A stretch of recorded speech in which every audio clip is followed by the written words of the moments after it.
এখন আমি যে বিষয়টা বলবো এটা হলো ফেদিয়া দেওয়ার বিষয়।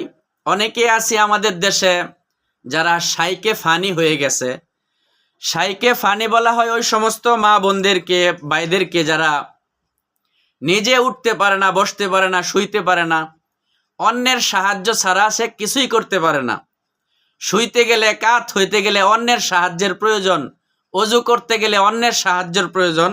এমন বৃদ্ধ হয়ে গিয়েছে যে নিজের দ্বারা, নিজের শক্তি খরচ করে কিছু করার যোগ্যতা সে হারিয়ে ফেলছে। এদেরকে বলা হয় শাইকে ফানি।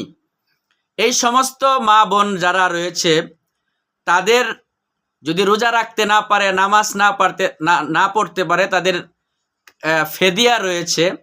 প্রত্যেক রোজার বিনিময়ে সদকায়ে ফেতর পরিমাণ গরিব মিসকিনকে দিয়ে দেওয়া, এটাকে ফেদিয়া বলা হয়।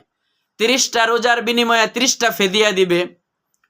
অনুরূপভাবে সারা জীবনের যত নামাজ সে কাজা করেছে, সে যদি আর কাজাকে আদায় করতে না পারে, তাহলে সন্তানদেরকে সে ওসিয়ত করে যাবে যে আমার নামাজের কাজা অথবা ফেদিয়া তোমরা আদায় করে দিবে আমার জমিনের থেকে, টাকা পয়সার থেকে। কিন্তু আমাদের দেশে এইগুলা ওসিয়ত নসিহত কেউ করে না।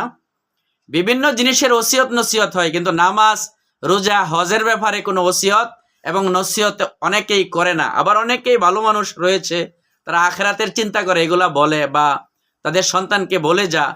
সম্মানিত পৃথিবীর ভাইয়েরা আমার, প্রত্যেক রোজার বিনিময়ে সদকায়ে ফেতর পরিমাণ দিয়ে দেওয়া, প্রত্যেক নামাজের বিনিময়ে সদকায়ে ফেতর পরিমাণ খাদ্যশস্য অথবা টাকা পয়সা দিয়ে দেওয়া, এটা প্রত্যেক রোজা এবং নামাজের ফেদিয়া বলা হয়। এটা দিয়ে দিলে কবরে আযাব হবে না, অথবা আল্লাহ তাআলা চাহে তো মাফ করে দিতে পারে।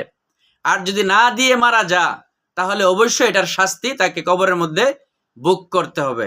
এই জন্য আমরা অবশ্যই, আর যদি কোনো মানুষ শাইকে ফানি ছিল, সে অসুস্থ ছিল, পরবর্তীতে ফেদিয়া আদায় করার পরে আবার সে সুস্থ হয়েছে, তাহলে ওইগুলা তার সদকা হয়েছে। এখন তার নিজের এই রোজাগুলো বা এই নামাজগুলো কাজা করতে হবে, ফেদিয়া দিলে হবে না।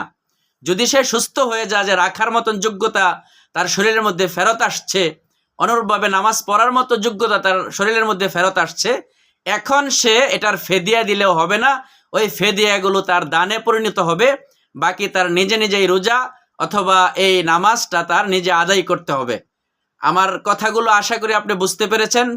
আল্লাহ তাআলা আমাকে সহ সবাইকেই এই মাসালাগুলো আমল করার তৌফিক দান করুক। আসসালামু আলাইকুম।